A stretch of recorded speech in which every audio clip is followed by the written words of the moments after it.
In email, you have just few seconds. Don't waste the precious space on like meaningless stuff. I'm not going to believe your concerns about my family's well-being. Hey, what's up, everyone? This is Jeremy, founder of QuickMail.io. Hey, and this is Jack from emailsthatsell.com. Today, interview.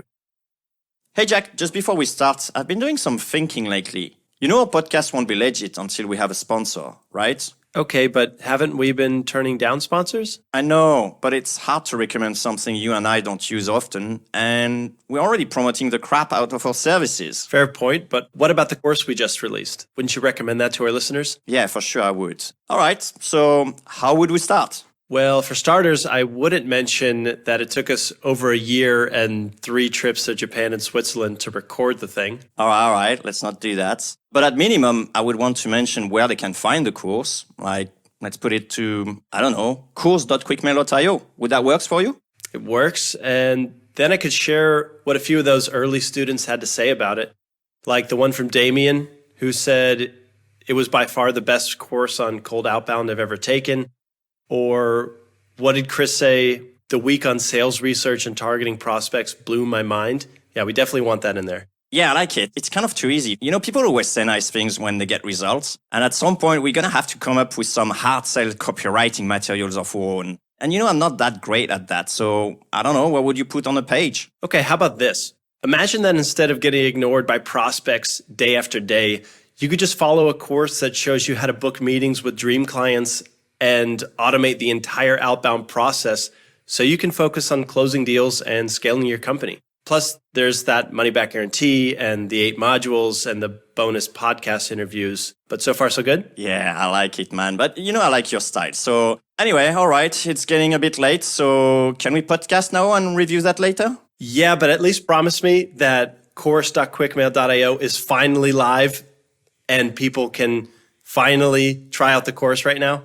Yeah, sure. I already put it live, and just so you know, I added that special price we discussed about for our podcast listener, and then we can leave it here until, you know, we're happy with the landing page. Sounds fair enough? Yeah, let's do it.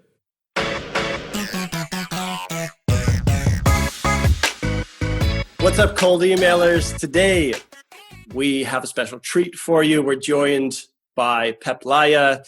You know him from cxl.com and from his new SaaS company, copytesting.com, which apparently is a place you can go for data-driven, quick results on which part of your copy is going to work and which is not going to work. Pep, welcome to the show, man. Thank you for having me. I'm so excited to rant about email. Heck yes. Oh, rant. That's a great intro. Do you want to go straight into it? So rant as the one that is actually sending an email or the one who is receiving the email? Oh, yeah. I used to send a lot of cold email. Now I'm mostly on the receiving end.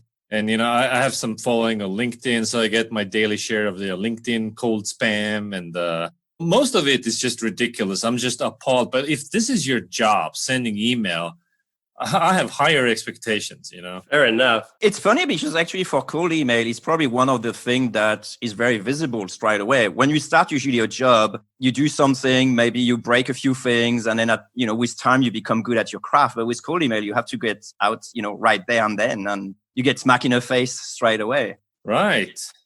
I think also the problem is that when you're just starting with cold email, maybe when you're an SDR, typically you're young, you have little business experience, so you actually haven't received any cold email. So it's hard for you to judge how it comes across. Now I'm at a position where I'm a CEO, so I'm being prospected, right? So like SDRs are emailing me, and so I see a lot of email, and it's very rare when there's an email where I'm like, yeah, actually I do want to talk to you. It's like once a year type of event, I'll share it with everybody. Oh my God, I got a good email. Once a year? Are you serious? Most people, they even don't do the bare minimum of like researching. There's a particular type of cold email that I get, which is basically the topic is I want to speak at your conference. I have 2 conferences a year, or used to pre-COVID. And so like people pitching themselves to speak at my event, and they have not done even the basic research on what is the conference about. Just generate a list of conferences in said country, right. contact organizer. Fair enough. So it's, for the most part, once a year you get an email that blows you away? Oh, blows me away is a high standard that I actually pause and reply to. Nice. Do you remember the last one, what it was about? I'd be happy to do a teardown of it. Oh, yes, actually I do. The email was wrong, but it was a miracle that it actually was hit a point. So this was a cold email sent by a CEO of a payroll SaaS business. So basic alternative to Gusto or ADP. Oh, okay. I was going to ask if it was Gusto. Okay, go ahead. No. So I'm a happy user of Gusto. And so their play was that, because Gusto doesn't do international employees or international contractors, and they solve that problem. And so it's like, hey, your colleagues, Ahmed and Abdul and Giovanni, Costa can't serve them. But he named like random names, some people who don't work for me. Or I don't know, it's like no shit. Awesome. Great research. I replied, like, I've never heard of these people. It's like, what are you on about? And so, I found some people on LinkedIn that claim to work for you. But it actually does solve the problem I have because I do have international staff and contractors. And so it was kind of a miracle that it actually. So just throwing in random names. So you replied to sort of tell them to step off. I replied that, it was not a nice reply. Did they get your business in the end? I delegated to somebody to take a demo with them, so they still mine. Ah. Okay, ears are perking up, cold emails. If you get an initial rejection, it's still very much possible to walk away with a deal. So it's all about relevance. Yeah, for sure. It's all about relevancy. Okay. Yeah, we're a big fan here also about timing. So timing and relevance, it's both very important. Yep. Mm-hmm. So speaking of timing, relevancy, and other cold email stuff, we've got a list in front of probably all of us now of your 10 rules for effective sales emails. And I'm going to tease the audience a little bit before we dive into Pep's 10 rules and maybe like break them down a little bit and pass over the obvious ones and drill down on the ones that are a little surprising. Do you want to give us a really quick elevator pitch for what copy testing does? I don't think we got to that yet. Copy testing. Copy testing is giving you data on how well your copy performs, what parts are good and what parts turn people off, whether it's your website copy, your cold email, or any type of collateral with some words on it. Copywriting remains to be the last stronghold of opinion-based management. We have data on everything except how well our words perform. So copy testing solves that problem. All right. So with that said, copytesting.com, right? Pep, take us through your first rule for effective sales emails, for effective cold emails. Starting with the obvious. Use a clear, short subject line. So subject lines matter. Everybody knows. If it's vague, I'm less likely to open it. So you may want to make it specific and short, to the point. Let me ask you a question, Peep, actually. Is there email you don't open? Is there an email that I don't open? Yeah. Like 99%. Really? Can you show us your inbox?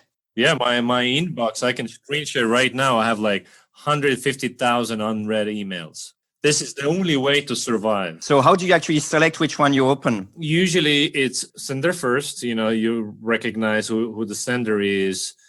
And then you can instantly smell a sales or a marketing email by subject line. It's a skill that your brain develops over time. You don't need to learn it, but just you see enough emails, you know which email is written by a real human with some real human intent and what's a copy-paste template, So subject line matters. Do you think the email preview matters more than the subject line? Because you get, 100 characters or so. Yeah. I mean, definitely helps us. Again, I guess it's a relevance test. If they use my name and my company name, there's a higher chance that I might open it. Leading with what value, but specificity, like vagueness is just not going anywhere. And relevancy. It's hard to have a rule because there are so many ways to get headlines right. It's infinite possibilities how you can get it right. But there are even more wrong ways to get it wrong, I think. to summarize, you're basically saying you need to sound human in your subject line. And the best way you can do that is to keep your subject lines very short. If that's right, how short are we talking? Okay, one word is ideal. All lowercase adds bonus points. Typo, double bonus points. Because the worst subject line is, a sentence and it's like title. 100 free tips to increase your revenue this week. Like, imagine you're typing an email to your mom, your friend, your whatever family member. You do not capitalize every word, Also, like if I'm emailing my homie to, invite him out for beer pre-COVID, and, my subject line is like, yo, or like beer, ? It's like, I'm not gonna like 100 ways to get drunk this evening. I use yo a few times too. Did you ever feel like tricked? Like you open it and you say, they got me, bastards. I do feel that there have been occasions when I feel manipulated, but it's also just an email. So the stakes are not high if they got me. It's not like I hold a grudge and gonna chase them down. Like, who has time for that stuff? Like I don't spend although seconds thinking about it. Couldn't we burn a bridge though? If an SDR sends you an email that's like, I don't know, what's the example we've given, Jeremy? Your wife is in the hospital as a subject line. Oh, you and then, disappointed me. hey, got you to open. Now that I have your attention, Pep, I'd like to talk to you about payroll benefits with extra. Yeah, that's a no-go.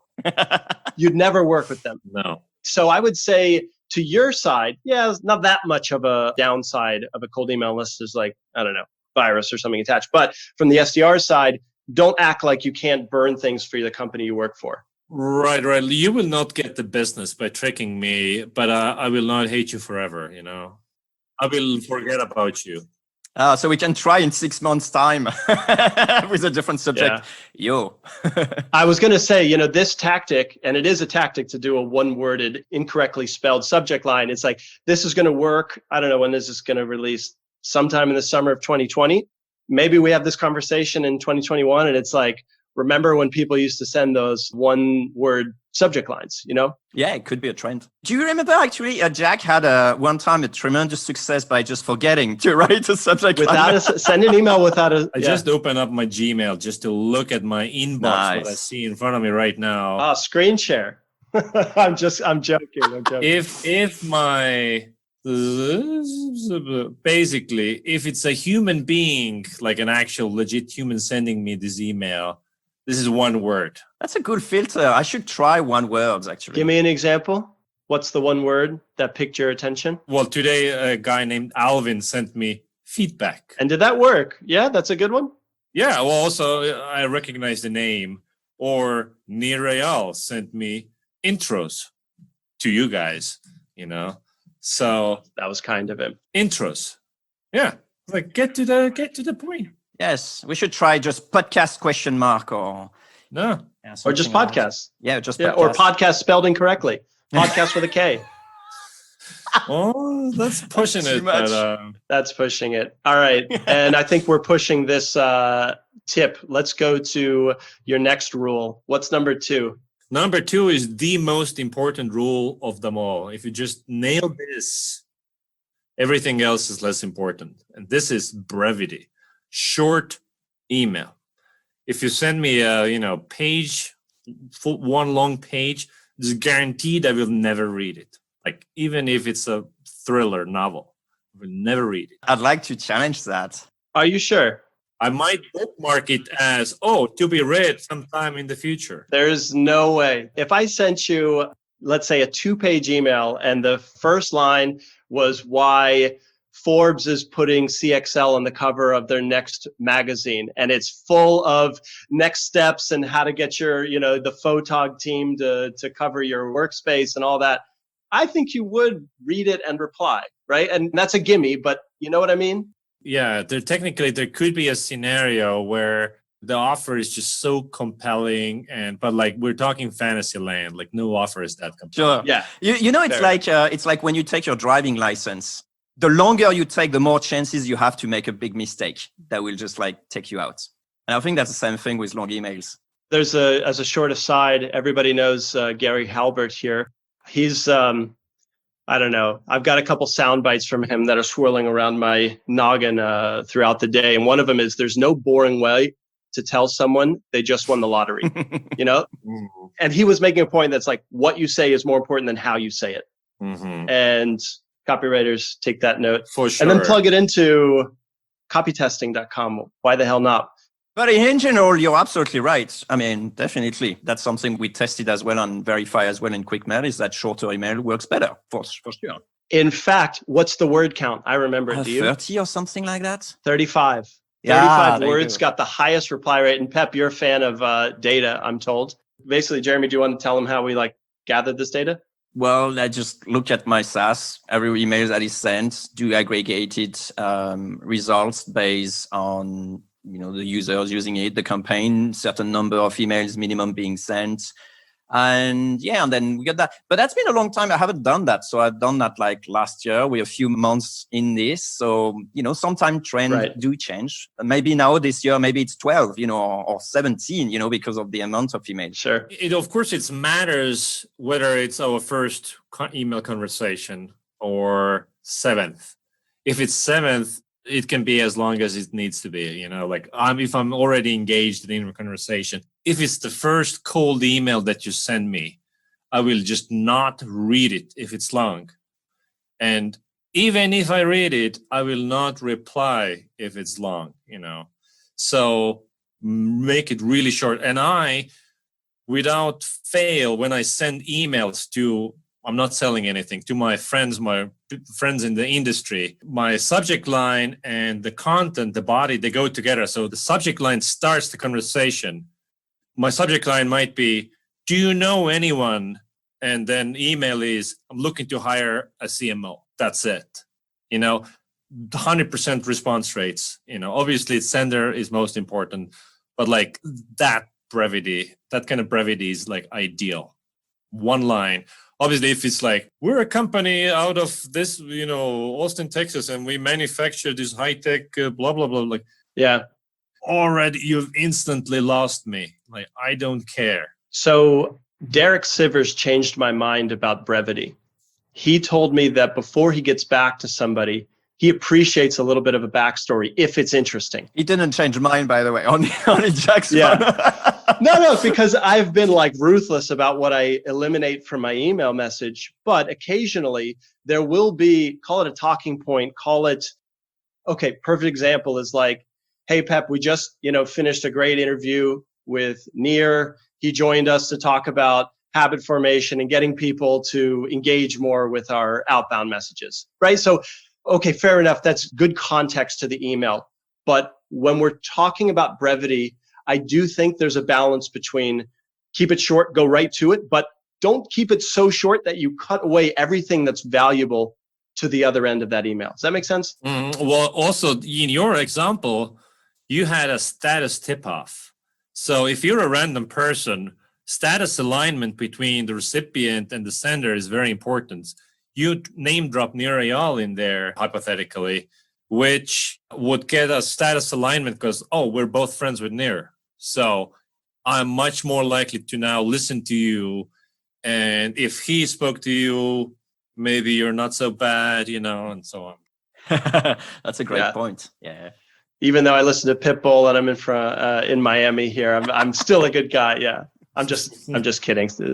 No hard feelings to Pitbull. Anyways, let's keep cruising along here. Rule number 3.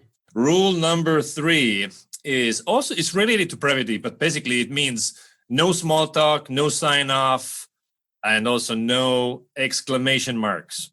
So no small talk means hey, how are you? Or hope this finds you well. How is your family during this turbulent time? Things nobody cares. Or the worst, I know you're busy.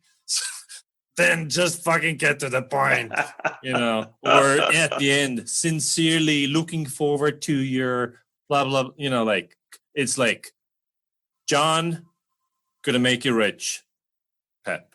But what's funny is that I think it depends really. I'm totally with you on this, actually, Pep. But I think some people are different types. So you and I are very dry. It's let's get to the point, so I can make quickly a decision and so on. But some people are way more socializer and they need like more introduction and warm emails. In a cold email, no, I disagree. In a social setting, we met at a bar. Yes, if it's just a networking event. In email, you have just few seconds. Don't waste the precious space on like meaningless stuff. I'm not going to believe your concerns about my family's well-being. I don't believe you. Nobody believes that. It's not genuine. No, it's all fake bullshit. It's not sincerely. You spammed another 100 people today, you know? Oh, or... Well, I care about a lot of people. No, I'm kidding. But let's say I found out, Pep, that you donated money to a nonprofit that I thought was pretty cool of you. It would be totally fine and value adding or let's say improve the likelihood of getting a reply back from you if I said, hey, saw you donated to XY charity. Thought that was pretty cool of you. And then move on. So that, and the difference is, for sure, because that is building relevancy. That's right. Why I should listen to you. Like, it creates some context. But it's not hope this finds you well, which is me. Yeah. Sure. And fake. I hope I and didn't genuinely get fake. caught by spam filter. Okay, so let's carry on. What's next? Oh, hold on. One thing that did remind me is that if we actually aiming for super dry, to the point thing, then I think we're removing totally the human aspect to it. And then you may end up actually having bots selling to you totally. How about it? Which is interesting. I mean, it's not, it's bad or it's good, but it's more than suddenly human and machines will actually be able to outperform humans by, just sending the right type of emails to people. It's possible, but also if your job is sending bulk email, cold email, I think we should get rid of this kind of a job. Why do you waste human potential doing this stupid thing? It's necessary. It needs to get done, but you should be working on higher value adding things. So what if the SDR, I think there's already a transition from quantity versus quality. But what if, the spam filters are working very hard to get mass emailers out of the inbox? What if eventually, we're not there yet, but let's say we're at a point where if you want to inbox and reach a prospect, you've got to add so much personalization that, the TensorFlow machine learning spam filter has never seen that message ever before. And it could be that SDRs of the future are sending 10 messages a day and hitting their numbers just because they're the ones getting through. Because they're so high quality, they're the one email a year you reply to, that kind of thing. Mm-hmm. Yeah, let's move on. All right. Next is, again, related to brevity, which is no apologies. It's a classic Dale Carnegie's rule for public speaking is never start with an apology. It's like, I'm sorry, I'm not a subject matter expert, but same stuff, like don't apologize for emailing. Like, if you feel bad about emailing me, don't email me. If you're going to email me, the mindset should be that you're actually able to help me.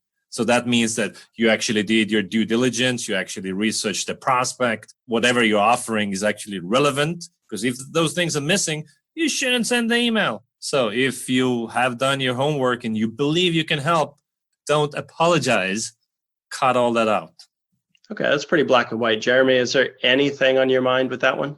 I love it. It's just, removing fluff. And I call it differently. I actually call it as, speaking from a position of strength, which means about, you're not trying to be apologetic and then trying to appeal to a certain side of the reader, but more saying this is my stuff. This is what I stand by. And then actually just communicating on that level rather than actually, sub-level. So with that, I'm curious what you guys think about those LinkedIn messages that you've received that start off saying, thanks for connecting with me, Pep. Thanks for connecting with me, Jeremy. Is that a similar thing going on where we're lowering ourselves to their level? Let's assume we're not in Japan for this kind of conversation. It's the same category of hope this finds you well. It's this meaningless thing, a filler.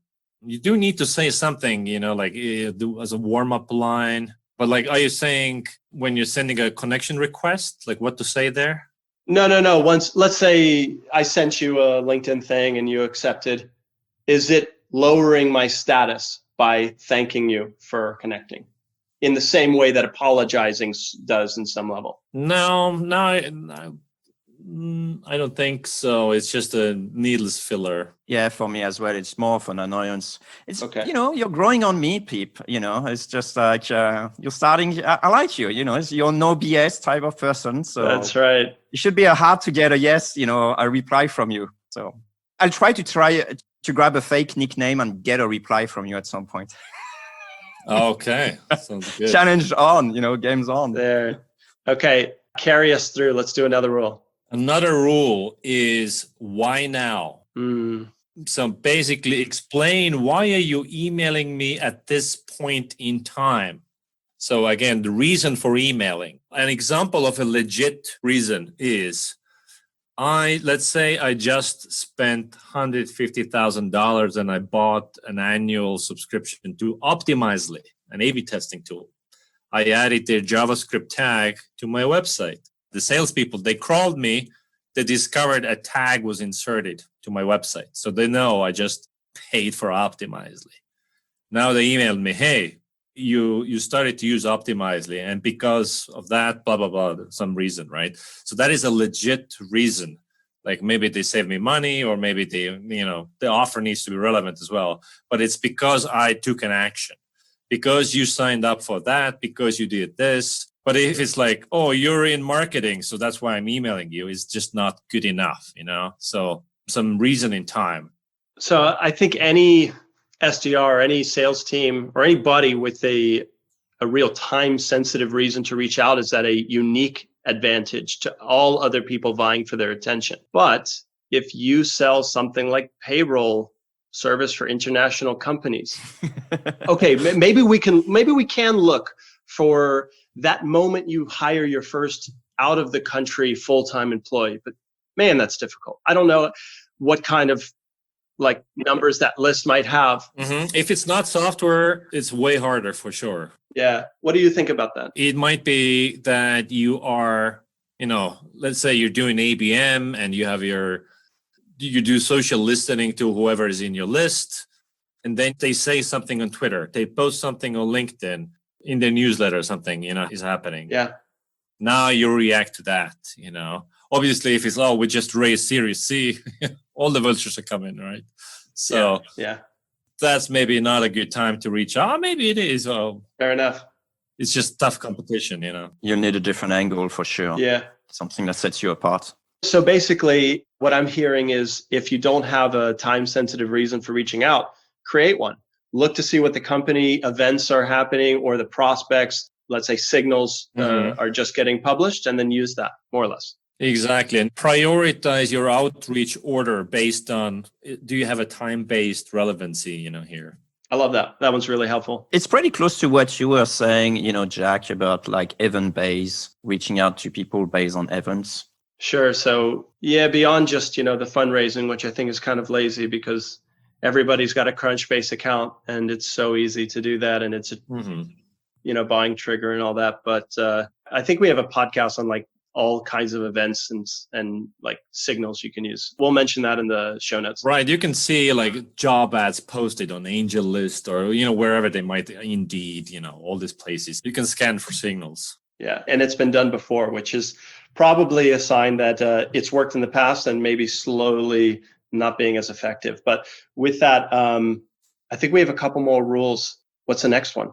Obviously, talk about the pain you're solving for me. So if I'm a cattle rancher in Texas and I have some problems with cattle and I don't know what those might be, but you talk about the cattle and the problems that you can solve for me. Maybe it's they don't produce enough milk, or the meat is not as good for, I don't know. I'm not a rancher. Anyways, talk about the problem I have and the possible solution you might have. We talked about that international contractor Gusto thing. It's a problem I have. It's an unsolved problem. So what is the pain you're going to solve for me, or what is the gain that you're going to give me that I'm interested in? I think that's the core of your sales message, right? It's a question about relieving the pain and selling the dream a little bit. So there's the benefit approach, the destination approach, and then there's the I'll make your headache go away in 30 minutes. So which one do you think works better? Maybe on yourself, because you do get tons of cold email. I think it depends on the issue at hand, because it mostly has to do with what are my top 3 things that I'm working on right now. And if there's something that is a massive pain for me, I'm ready to pay to solve that pain. On the other hand, something might not be like a perceived bane, but it's an additional gain. So for instance, I don't have a problem managing my social media personality or whatever. So if you're selling me, hey, we'll make it easier to manage your Twitter, it's not a problem for me. But it's like, we can get you in front of, hundreds of thousands of Twitter people so you can increase your, followership, Right. Right. Oh yeah, I do want 100,000 more followers for me, so that's a gain. So I don't think you can say that pain is better than gain. Yeah. Maybe pick the greater force. Right. I mean, if that makes sense. Again, prospect research goes a long way. Obviously, in cold phase, you might know, but it's like if you talk to people in the same industry for a long time, you start to learn what is a top problem, right? So you can lead with that problem that other people had. It's a classic move where, let's say I'm a CRM company and the cold email would say, I talked to this other CRM company and they have this problem. Do you also have that problem, or like we helped them solve that problem and got them this result? That's helpful. Yeah, I like that. This is, and all the rules actually do follow a structure, like a basic structure, which is you have the intro, then you got the value proposition, which is what you're talking about. And I guess the next rule will be about the CTA, but maybe I'm getting ahead of things. Next rule is not about the CTA yet. It is about why you. Like if you're pitching me a new CRM, there's so much CRM around. In fact, this is a massive problem in sales and marketing, which is sameness. Everybody is mostly the same. Like all the service providers are mostly the same, especially software. It's like everybody has the same features. There's often a brand difference. Let's say Nike versus New Balance shoes. There's no functional difference. It's like, which brand do I like more? All right. But in cold email, it's very hard to, brand is a pull, not a push. So do you have an actual competitive advantage of like, why do I need to listen to you? And if you can sum that up in a single sentence, it's like, why listen to you? That goes a long way. Yeah, we usually use that in the intro. And one of the things that you could be doing, a cold emailer, if you're listening to that, is actually pre-warming with some type of advertisement or some pre-awareness before you actually start your cold email campaign. And then you can figure out who is actually interested, then figure out the company, then reach out to the company, knowing that they know you pretty much already. Yeah.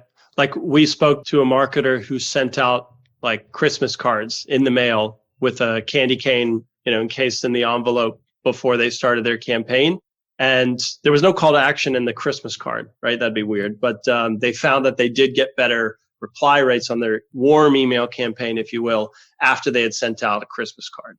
Totally. And we do this with ABM campaigns all the time where we have a prospect list that we want to go after and we run ads, like air cover, we call it. We run ads first to these audience for 30 days or so. So the odds are that they've seen us and maybe they've seen us everywhere, and then we send them an email. I'm curious to get your take on this because if someone send me a Christmas card and some chocolate bars, I'll be definitely replying to the next email. But it seems like you would think like this is a filler, like you're not genuinely interested and you're trying to bribe me into replying. How would you actually take that? If they sent me a bribe? Well, yeah. Well, I mean, I'm more likely to open it and I'll definitely eat the chocolate, but will it help you close the deal? I mean, the deal needs to carry its own weight, basically, right? But like cutting through the noise, I think it will help. Getting noticed, which is, I guess, most of the battle. So, but you do need a bribe as part of the Christmas card. It helps. I know of another campaign that basically approached CEOs and said, I'm going to send you a pair of Bose headphones. All you have to do is agree to 15 minutes with me on the phone, and I'll send you the headphones before we even talk. Mhm. And Wow. How big are the contracts? pretty darn big. It earned enough more Yes, I attention bet. where, spending a couple grand on headphones made sense. We did a campaign where we sent succulents, cacti in mail, and a couple of things went also wrong, because thing we did for an ABM campaign, we bought succulents in bulk, and so we packaged them and then mailed them out before we would actually email or call them. But in transportation, the dirt and everything like got real loose. And so when prospects opened up the package, it was like a mess, dirt everywhere. We got replies like, "Holy, like you messed up my desk," and things like that. This is an interesting one because Jack and I are really big on saying a cold email is to open a conversation. Mm-hmm. And sometimes people just screw up, in a sense. But I think it's great conversation starters, right? You'll definitely stand out. So a physical mailer is a great first thing to do. And we also hand delivered like for local people. Wow, that's cool. Obviously, if every time you start with a physical mailer, your ACV matters, right? Because you can't do it if your thing is like $300. Yeah. It's just half your margin, and like all of your commission is gone. Right. Yeah. So if your ACV is like 50K, things are much more interesting. But if it's under 5,000 or less, ooh, $20. Right. tough. All right. Take us through the final rule. I think this is the CTA one, right? No. Like one more before the CTA. More. Okay. Oh, damn. 9 is trust factors. Basically, why should I trust you? So this is name dropping, near Real. This is mentioning clients, competitors that you work with, people I know. So basically, add some trust. Because like if I'm a software vendor in Eastern Europe and I'll build your app, I have all the developers and we'll all get those emails. And if they then say that they're building stuff for all these people, I might actually listen to them. In fact, I hired a company from Belarus for a reason like that. So, and all they did was mention who they worked with. Is that right? I don't remember the specifics of it, but that there was some sort of a trust signal that was sent where I deemed it as not your average outsourced software development pitch with that, the typical dear sir, madam type of thing. So trust. So that's just super short, half a sentence. Just wondering, what are the ways that to build trust? So you mentioned mutual connection, clients you've worked with, stats, money you've made other companies like yourself. Is there any others? Exactly. Clients in their space. Yeah. So like if you're an email marketing software, I mentioned other email marketing software that we work with. Because people are weird. Like, I've been running an agency for a decade, and they always ask. So if they're a financial services firm, they ask, have you done any work with financial services firms? Or if they're selling dog food, have you worked with any dog food companies? It actually doesn't matter at all whether we have or not. But they think their business is so special and they're so unique that it's very important to them that we work with other dog food companies, right? So hence, that's sort of a trust that, yes, we have all the dog food companies in our portfolio already. I was once asked when I was just a freelance copywriter back in the day, there was a pitch to do copy for a company that sold products to new mothers. And they said, do you really think you can relate to product that is for new mothers as a man? And I said, there has rarely been a product that I've ever done marketing for that I really was a customer for. And that they were just like, oh, okay, yeah, I guess that's true. And I wrote copy for moms, and I was pretty good at it. Love it. That was your good objection handling 101. Thank you, Jeremy. Okay, what else do we have left as we approach the top of the hour? And finally, is the call to action. So my take is that your very first email, if you ask somebody to marry you right away, it just will not work. The odds are very, very low. Yes. Yeah. Yes. Where do I sign? And instead, I've personally had a lot of success asking just a yes, no. Around what? Not about, do you want to buy, yes or no? Yeah. But is this a problem for you, yes or no? Is this something you're interested in? If I can get you, 5,000 qualified leads from LinkedIn over the next 12 days, is that something you'd be interested in? Okay. Something like that. I like the specificity of it. That's almost an entire email, because it's kind of like, yeah, I mean, that could be. It's like, Jack, if I can show you how you can get, 250 qualified leads every day, is that something you'd be interested in? Done. Yeah, you got to make it believable, but yeah. I've done it for Jeremy, so. That's right. There you go. Right. I mean, I have clients that come to me and say, like, we're selling big deals and our ROI is like 30x or 50x. And they're not kidding, because it's a thing, but they're like, we have to overcome this hurdle of getting people to believe our value prop because it's so ridiculous. And so that's maybe another discussion, but. Right. It's a classic thing in persuasion. I have had a career in conversion optimization, and there's a thing that we've learned is that if you use a superlative, the fastest, whatever, as well as claims that are too good to be true, it's just people don't believe them, even if they're true. Instead of superlatives, you need to use specifics. So if I say, I have the fastest pizza delivery in town, nobody's going to believe. If I say, we deliver every pizza in 10 minutes, oh, what's there not to believe? Oh, actually, it's pretty cool. Tell me more about it, So, especially or it's free. Yeah. Something like this. Yeah. So that works way better. Another type of call to action is, do you have 15 minutes to hop on a call with me? Which is like the typical, right? So ask for a demo. What infuriates me is when they say 10 minutes. I mean, we all know it's never 10 minutes. Like, who are you kidding? Instantly, you lose credibility because you're a liar. It's 30 minutes, so ask for fucking 30 minutes. Yeah. Don't lie to me about 10. Nobody's going to pitch me for 10 minutes. But even then, my time, I mean, it depends where you rank, but like I run 3 different companies. I have, a team of 40 people, and I have like vendors, and everybody wants my time. So I guard my personal time carefully. So I'm not taking any fucking calls. Even with my team members, I say, my favorite reply is, let's keep it over email. Same with sales. I just don't want to take your Zoom meeting, So don't ask for it until you've added more value, created more curiosity. Is asking for too much commitment up front. So keep it over email. It's so much easier to get people to reply, especially if you give them permission to send a one-liner. Give me a quick yes, no radio button. Have you tested the radio buttons? No. It used to happen actually when we were on Outlook, the old install it on your machine, in the intranet, in your company. They used to have like this radio button stuff. Yes, no.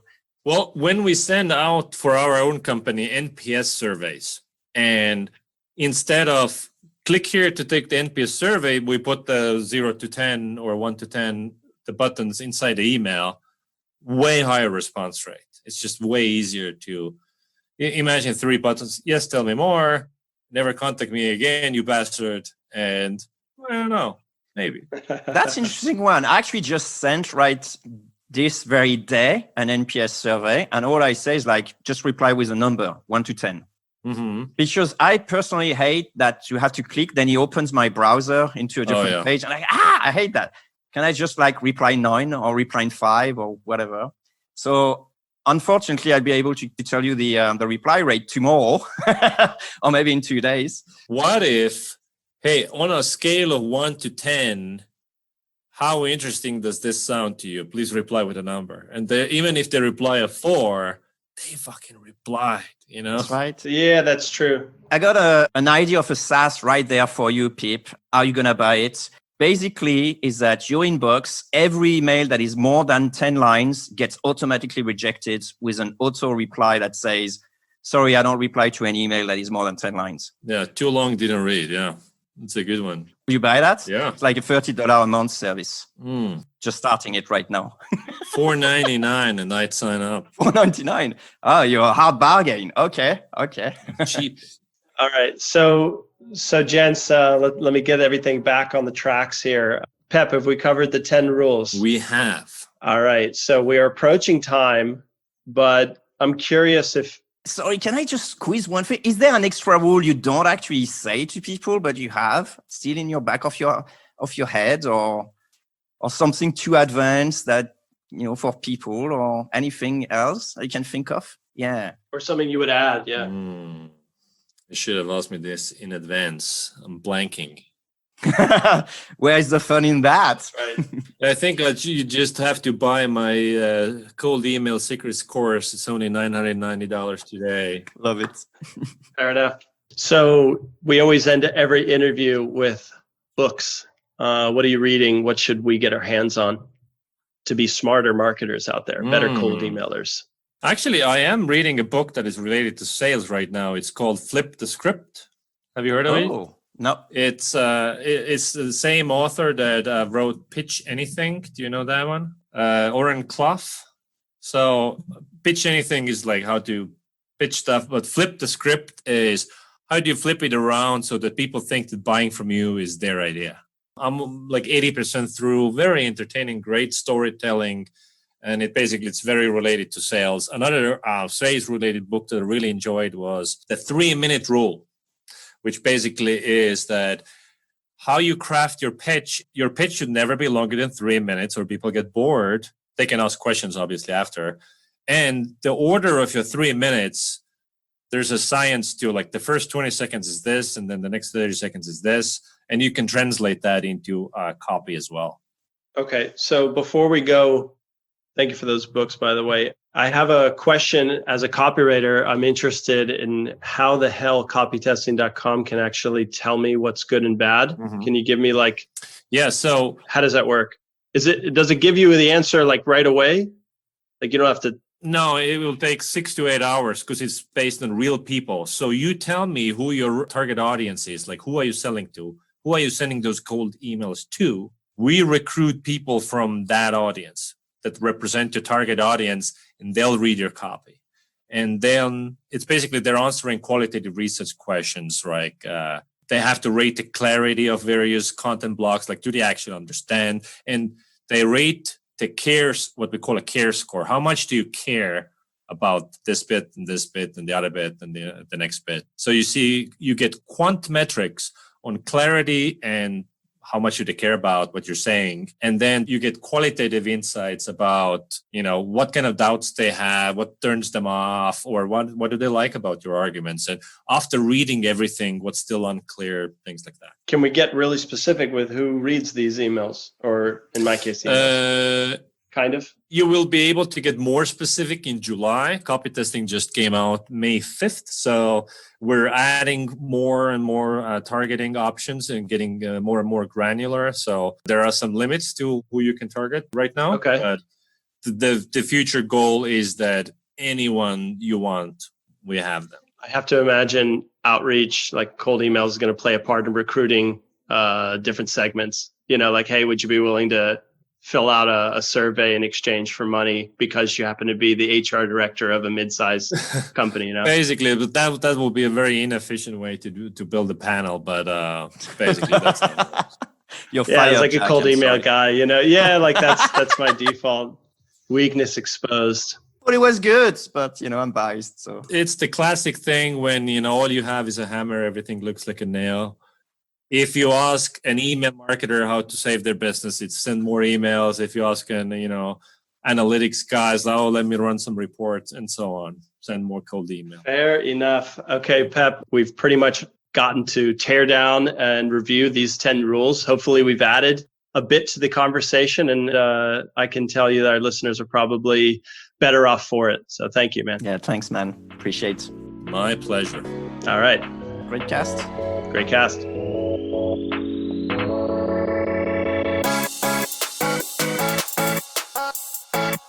Hey, cold emailer. Yeah, you. If you got some value from this episode, give us a high vibe by sharing a 2-sentence review on iTunes. Or Stitcher, or TuneIn. That works too. It's a quick way to help other growth-minded folks like us find this podcast, so they can send awesome emails and make everyone's inbox a better place. Thanks.